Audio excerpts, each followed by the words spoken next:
ജനങ്ങളുടെ നിക്ഷേപം തിരികെ നൽകിയില്ലെങ്കിൽ സഹകരണ ബാങ്കുകൾക്ക് എട്ടിന്റെ പണി.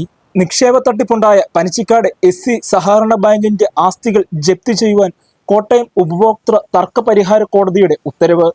പരുന്തുംപാറ സ്വദേശി ചാന്നാനിക്കാട് കുളത്തിങ്കൽ രാജൻ ലൂക്കോസ് നൽകിയ ഹർജിമേലാണ് ഇപ്പോൾ ഈ ഉത്തരവ് വന്നിരിക്കുന്നത്. ഈ സംഭവത്തെക്കുറിച്ച് പ്രതികരിക്കാൻ അദ്ദേഹം തന്നെ ജാഗ്രത ന്യൂസിനോടൊപ്പം ചേരുന്നുണ്ട്. നമുക്ക് അദ്ദേഹത്തോട് തന്നെ ചോദിക്കാം. ഉത്തരവ് വന്നത് വളരെ സന്തോഷമായിട്ട് തോന്നുന്നു. കാരണം ഇത്രയും പൈസ കിട്ടാനുള്ളതല്ലേ. ഒരു 4-5 വർഷമായി കാൻവാസിംഗ് എന്നും പറഞ്ഞവരിങ്ങനെ അവരുടെ നിക്ഷേപ സമാഹരണം എന്നും പറഞ്ഞൊരു പരിപാടി തുടങ്ങിയിട്ട് വഴികളിൽ മുഴുവൻ പോസ്റ്റും എല്ലാം വെച്ച് ഇവർ വലിയ പലിശ കൊടുക്കുന്നു. വലിയ കാര്യമായിട്ട് ഭയങ്കര ബിസിനസ്സാണ്, കേരളയാണ് കോടിയാണെന്നും പറഞ്ഞുകൊണ്ട് ഇവരങ്ങോട്ട് ഭയങ്കര പ്രശ്നവും കാൻവാസിങ്ങും ഒക്കെ ആയിരുന്നു. പിന്നെ നമ്മളെയൊക്കെ വന്ന് അങ്ങനെ പറഞ്ഞത് കൊണ്ട് നമ്മൾ അതിനകത്ത് ഇൻവോൾവ് ആയിപ്പോയി. അപ്പോൾ നമ്മൾ വേറൊരു ബാങ്കിലുള്ള പൈസയും കൂടെ എടുത്തിട്ടു ഇതിന് വേണ്ടിയിട്ട്.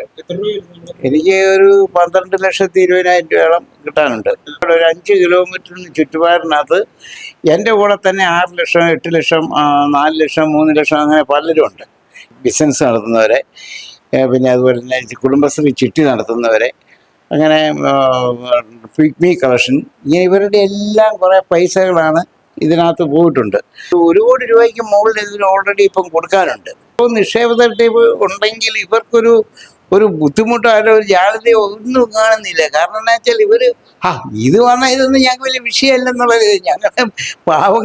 ഞങ്ങളെപ്പോലുള്ള പാവങ്ങളുടെ പൈസ മേടിച്ചിട്ട് FD ഇടിച്ചിട്ട് ഇത് കിട്ടാതെ വന്നു കഴിഞ്ഞാൽ ഇവർക്ക് അതൊന്നൊരു ബാധകമല്ലെന്നുള്ള രീതിയിൽ അവരുടെ നടപ്പും കാര്യങ്ങളും. അപ്പം നമ്മൾ എന്താ പറയുന്നത്? നമ്മളിപ്പോൾ എല്ലാം അറിയുന്നവരെ നമുക്ക് മുഷിയാൻ പറ്റുമോ? നമുക്ക് പറയുന്നതിന് ഒരു ഡീസൻ്റ് ഉണ്ടോ? ആ ഡീസൻ്റ് അനുസരിച്ച് ഈ സെക്രട്ടറിയുടെ ബാബു എന്ന് പറയുന്ന പാർട്ടിയുടെ വീട്ടിൽ പല പ്രാവശ്യം ഞാൻ പോയി. നമുക്ക് പറയുന്നതിന് ലിമിറ്റ് ഉണ്ടല്ലോ, അതനുസരിച്ച് പറയും. ഇപ്പം തരാം, ഉടനെ തരാം, ഇപ്പം കൊടുത്തേക്കാം, ഇപ്പം വന്നേക്കാം, വന്നാൽ ഉടനെ തന്നേക്കാം എന്നൊക്കെയാണ് പറയുന്നത്. ഞങ്ങൾക്ക് വേറെ ഒന്നും വേണം. ഞങ്ങളിട്ട പൈസ ഞങ്ങൾ അതിൻ്റെ വരും പരിശോധന ഞങ്ങൾക്ക് കിട്ടിയേ പറ്റൂ. അതിന് ഞങ്ങൾ ഏതറ്റം വരെ പോകാൻ പറ്റുമോ ആ അറ്റം വരെ പോകും. ഞങ്ങൾ മേടിച്ചെടുത്തേ പറ്റുള്ളൂ. കാരണം നമ്മൾ കഷ്ടപ്പെട്ട പൈസയാണ്. നമുക്ക് വല്ല നാട്ടുകാർക്ക് പുട്ടടിക്കാനും ഇതിനുമൊക്കെ നമുക്ക് കൊടുക്കാൻ പറ്റുമോ? അതായത് നടക്കുന്ന കേസ് കേട്ടല്ല.